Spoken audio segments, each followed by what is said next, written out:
भारतीय राजनीति में अटल बिहारी वाजपेयी का नाम अक्सर ऐसे लिया जाता है कि जब वो बोलते थे तो पूरा सदन, पूरा देश सुनता था।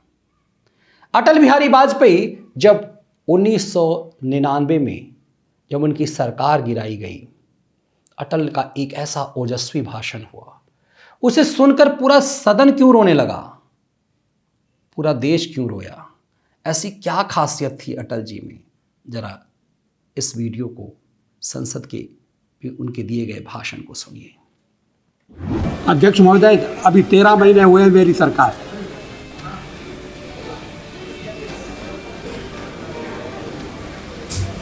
हमें कसौटी पर कसा जा रहा है।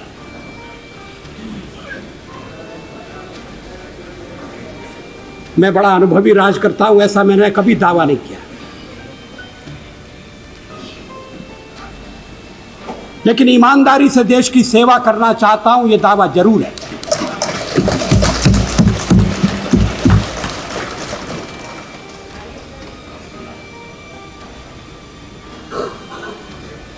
जब मैं प्रतिपक्ष में था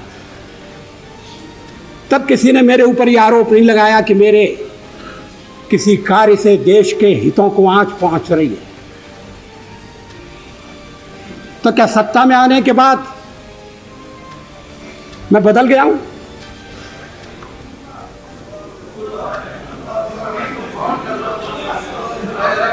क्या सत्ता इतना परिवर्तन करती है? तब तो जो 40 साल सत्ता में रहे उनकी दशा क्या होगी, इसका सहज ही अनुमान लगाया जा सकता है। हमारे पास नहीं है। अगर कोई और सरकार बनाने में समर्थ है, आप निमंत्रण दीजिए। हम थोड़े और दिन प्रतिपक्ष में बैठ लेंगे, लेकिन कोई सरकार बनाने के लिए तैयार नहीं था। मेरी सरकार को अस्थिर करने की कोशिश की गई है। उस दिन श्री लालू प्रसाद जी ने कहा कि आप हट जाइए, हम ये 5 मिनट में नहीं, 1 मिनट में विकल्प खड़ा कर लेंगे।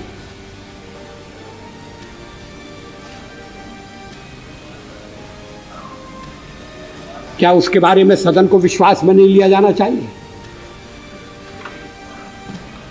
क्या देश को यह जानने का अधिकार नहीं है कि जनादेश से बनी हुई सरकार को आप हटाने की बात कर रहे हैं? जनादेश से बनी है।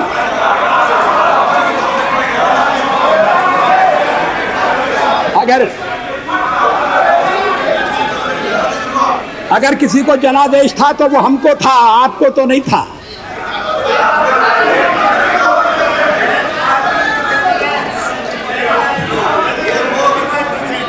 और 21%।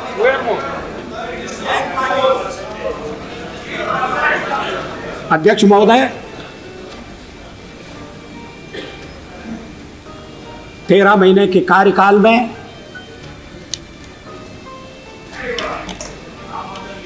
हमने अपने कार्यक्रम को कार्यान्वित करने का प्रयास किया है।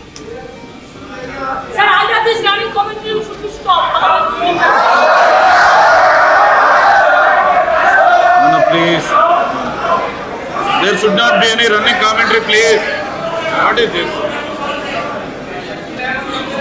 No, this, no running हमारा आधार commentary, please. नेशनल एजेंडा है No running commentary, please.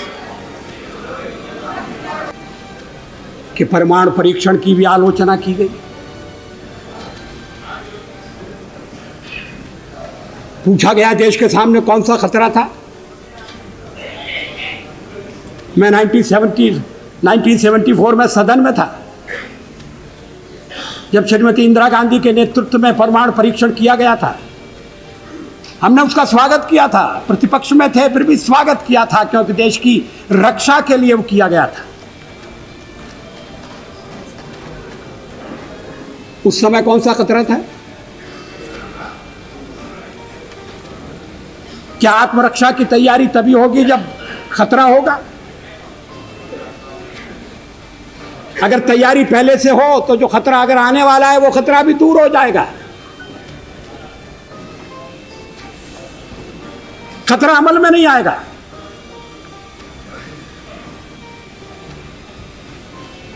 और इसीलिए हमने परमाणु परीक्षण करने का फैसला किया। हमारे कार्यक्रम का अंग है, उसमें लिखा हुआ है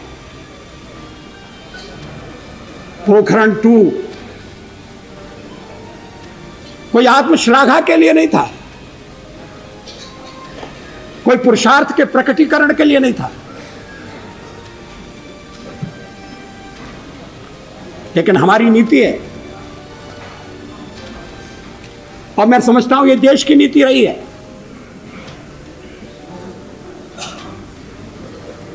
कि मिनिमम डिटरेंट होना चाहिए।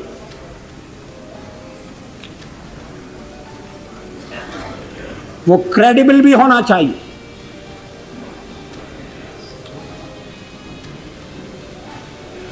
इसलिए परीक्षण का फैसला किया गया।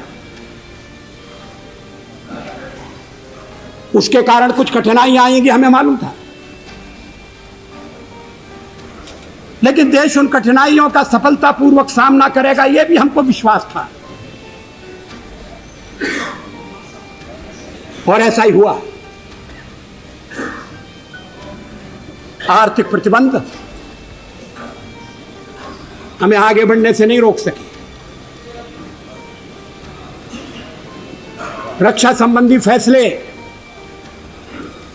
करने से हमें विरत नहीं कर सके।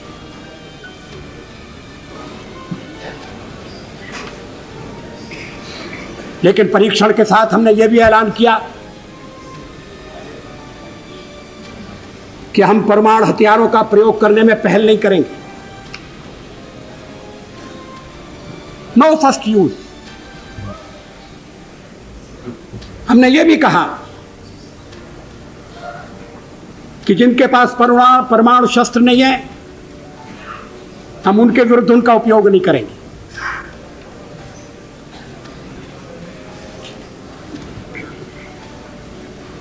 हमने परीक्षण बंद करने का भी ऐलान किया।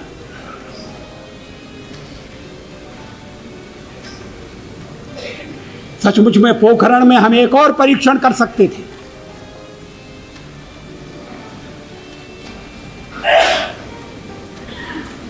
लेकिन जब हमें लगा कि वैज्ञानिक तकाजा पूरा हो गया है तो उस परीक्षण को हमने छोड़ दिया।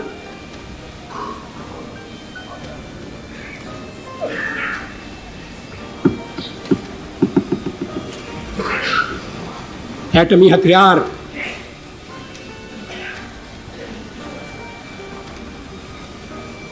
रक्षा के लिए भी हो सकते हैं।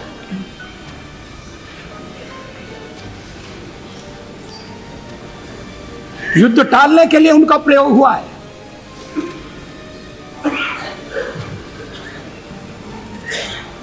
इतने वर्षों तक यूरोप में शांति रही, 2 शिविरों में बटे हुए विश्व में युद्ध नहीं हुआ। इसके मूल में कहीं ना कहीं ये बात थी कि शक्ति संतुलन है और इसलिए एक दूसरे को छेड़ने से बाज आना चाहिए। डिटरेंट के पीछे यही परिकल्पना है। इस पर सारा सदन विचार करे, इस बात की आवश्यकता है।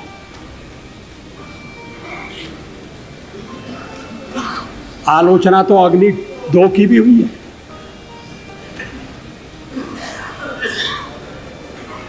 और उस दिन बड़ा विचित्र दृश्य उपस्थित हुआ जब सवेरे हमने अखबारों में पढ़ा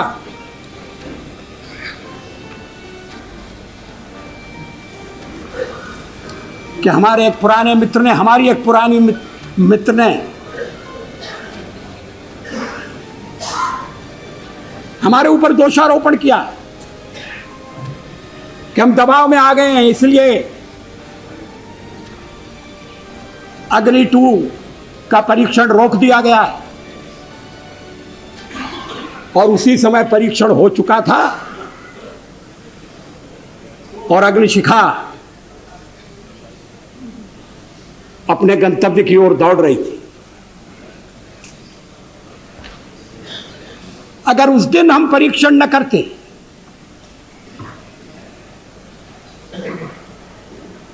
तो वो उनका वक्तव्य भ्रम पैदा कर सकता था।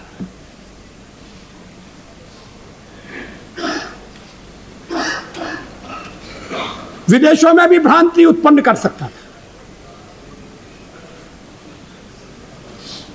अध्यक्ष महोदय, 13 महीने के अपने कार्यकाल में कभी हमने अंतर्राष्ट्रीय दबाव में आकर कोई फैसला नहीं किया, न हम आगे करेंगे। दरअसल भारत ने परमाणु परीक्षण किया था अटल जी के काल में। अटल जी के काल में जब भारत ने परमाणु परीक्षण किया, पोखरण 2 के नाम से उसे जाना जाता है, और इसी की सजा अटल जी को मिली थी। अटल जी ने पूरा वाकया सुनाया, कैसे कांग्रेस ने इसके लिए दुनिया भर में बदनाम किया भारत को कि भारत की हैसियत नहीं है। अटल जी सुना आपने, अटल जी ने सुनाया कि कैसे जब 1974 में इंदिरा जी के काल में भारत ने परमाणु परीक्षण किया था तो उन्होंने खुद उसकी तारीफ की थी, उसकी प्रशंसा की थी। अटल जी ने उन पूरे वृत्तांत को सुनाकर देश को बताया कि कैसे उनके साथ छल हुआ। भारत परमाणु शक्ति बना इस कदर, आज इसी के कारण दुनिया भारत को सम्मान की दृष्टि से देखता है। लेकिन भारत को इस परमाणु शक्ति बनाने में अटल जी को क्या कीमत चुकानी पड़ी, अटल जी वही कहानी बता रहे थे जिसे सुन देश तब रोया था। बहुत बहुत धन्यवाद।